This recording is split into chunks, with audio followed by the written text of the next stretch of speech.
How's it going, everybody? Welcome back to the Worthington Cantina. Today we have got something really exciting in store for all the Star Wars collectors out there. In this episode of Cantina Collection, episode number 20, we're diving into a massive unboxing of a Star Wars Power of the Force and Power of the Jedi lot. Get ready to see some incredible vintage figures from the 90s and early 2000s, and join me as we explore these classic collectibles, some of which are definitely going to take you straight back to the days when these lines first hit the shelves. So don't forget to like, comment, and subscribe if you enjoy this video. Hit that bell notification for more videos like this.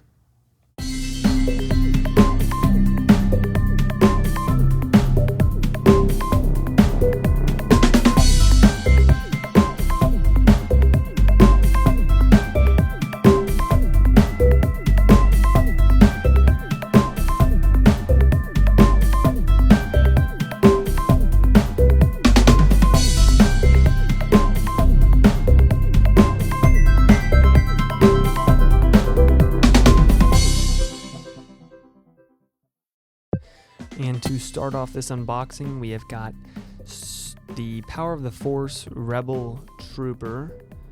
Looks like he comes with two blasters. This is an earlier figure. You can tell by the sculpt of these Power of the Force figures.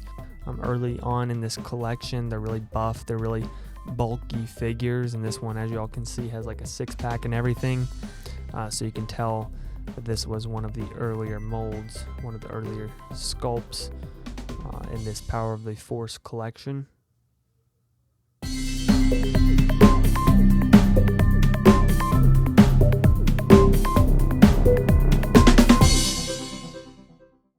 there's only a few in this lot, but a few of them are actually unboxed. As you guys can see, this one has had the bubble peeled off of the card. And next up we have got Mon Mothma. This is a freeze frame action slide, which means that it has this like little frame that you can put in the light, like in front of a light bulb or whatever, and it kind of gives you a scene in which Mon Mothma was shown in the movies, which is pretty cool about these freeze frame figures.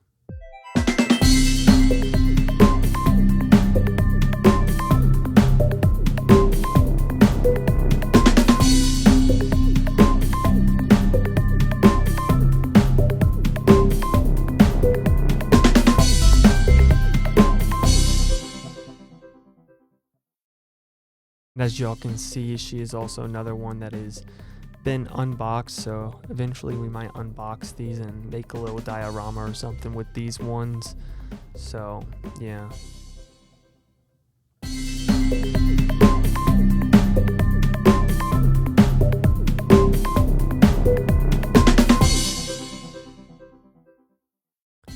Now I promise we do have other figures in this lot. I think there's like 3 of these Rebel Troopers, but we have like a dozen more figures to go. So don't worry, this is not the only figure that is in this lot. But we got another Rebel Trooper here, which is alright. We can go ahead and do some army building or whatever with these spares.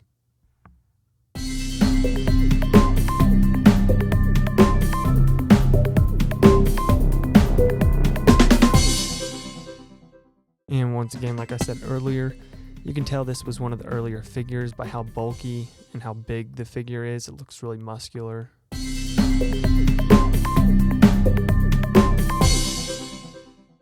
And next up we have got Admiral Akbar, which is one of my favorites from this collection. I don't know what it is about this figure, or primarily of the character Admiral Akbar. I really like him. He comes with this little blaster you can stick on his wrist, which he obviously didn't have in the movies. But if you watch the Clone Wars series, this same species as Admiral Akbar, they used to mount these blasters to their wrist, so it's not completely inaccurate.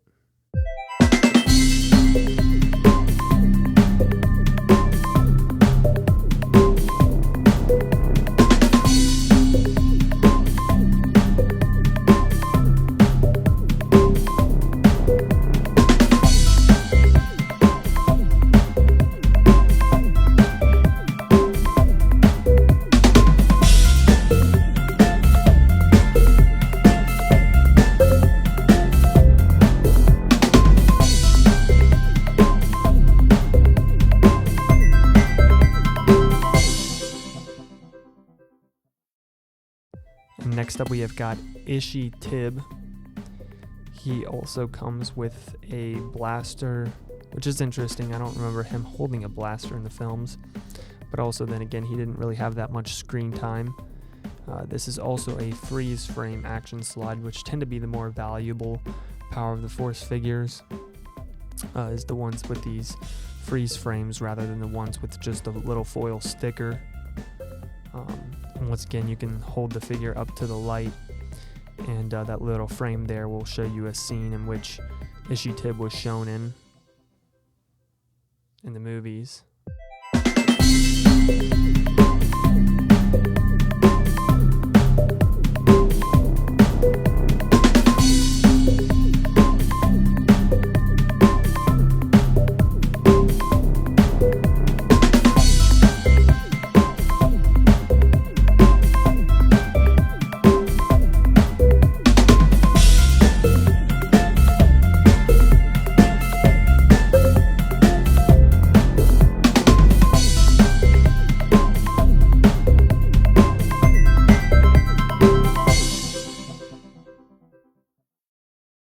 And next up we have got Luke Skywalker in his Bespin gear outfit.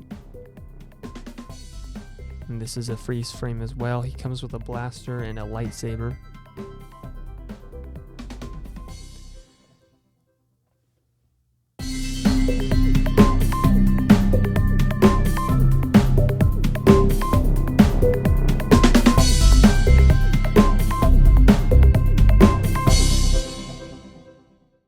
And there is the back of the card, and I really want that Jabba the Hutt. That is one that I'm still hunting for, trying to get the right price for him. Some of those Power of the Force sets, those bigger pieces, can go for quite a bit more.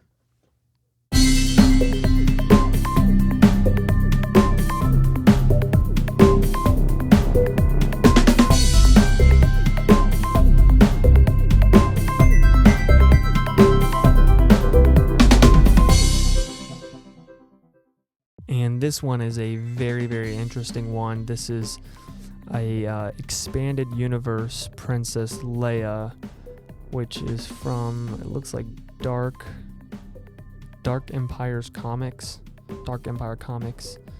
I didn't read any of those comic books, so I don't know the significance of this expanded universe version of Leia, but she comes with this red lightsaber and a neat little blaster.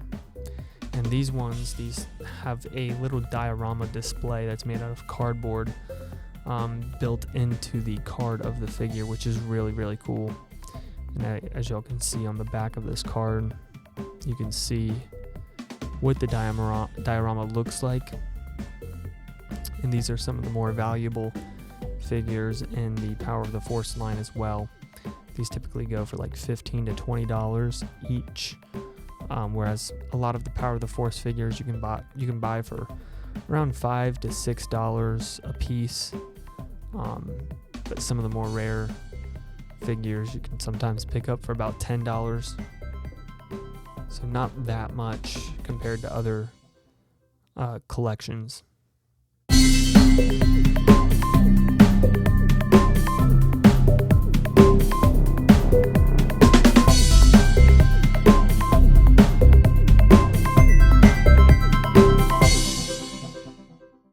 And again, we have another Rebel Trooper. This is the third and final Rebel Trooper of this lot, thank God. And it looks like you can purchase him at Walmart for $4.76, which is interesting. I wasn't born during the time in which these figures sat on stored shelves, so which is unfortunate because I'd like to see these guys on store shelves, to see old pictures of when these were advertised and everything. And this by far is my favorite Star Wars figure 3 3/4 collection, at least.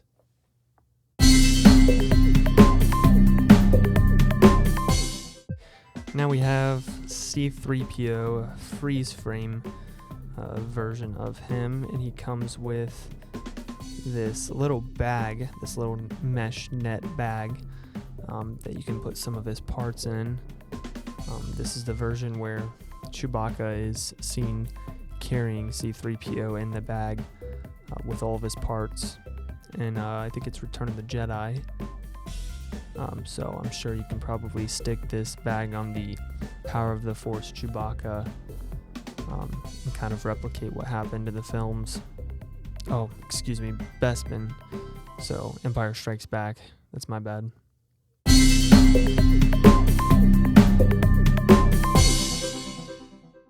And I think this particular variant of C-3PO was done so well. The weathering, the gold metallic paint job he has got. I think this is a very good version of C-3PO, considering this is from the Power of the Force line, where detail wasn't very well.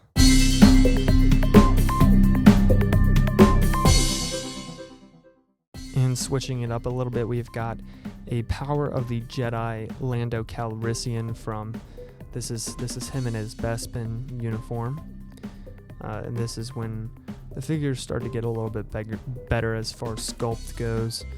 As you all can see, they're starting to use cloth capes now, and at this point, Power of the Jedi was released. This collection was released slightly after Power of the Force. I think it was early 2000s, and Power of the Force was late 90s, like 95 to 2000, I think it was.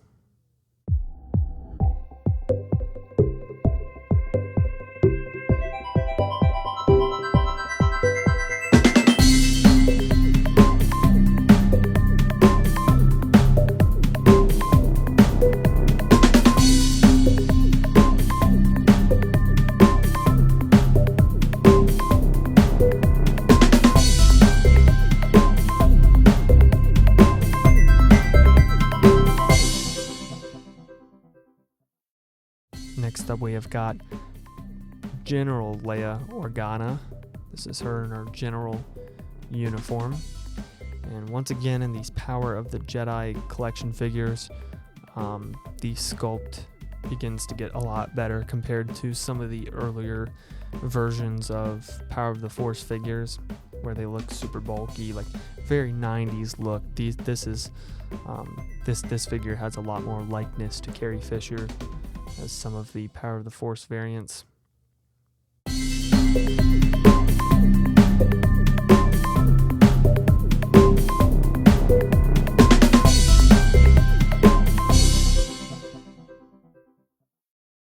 Now, I don't typically pick up Power of the Jedi figures. It's not really a collection that I focus on, but these just happen to be in the slot, so I think it is it's a bonus. It's nice to have them if they come with some Power of the Force figures, which I more strictly focus on.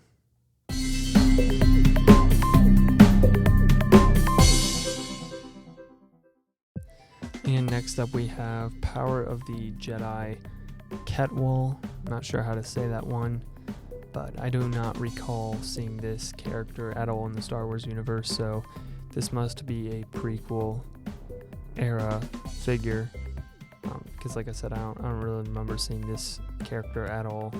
Must be some background character that I just looked past.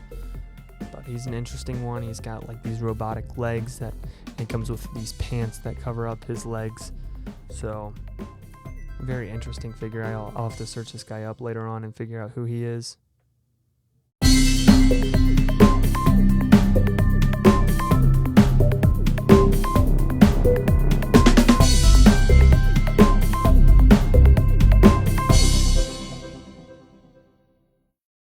And that's a wrap on today's unboxing. That was an incredible haul from Power of the Force and Power of the Jedi figures. So many amazing pieces that are definitely going to take their place in my collection. I hope you guys enjoyed looking at these classic Star Wars figures from the 90s and early 2000s. If you did, make sure to hit that like button, leave a comment below letting me know which figure was your guys' favorite, and don't forget to subscribe so you don't miss the next episode of Cantina Collection. Thanks for watching, and may the Force be with you guys always.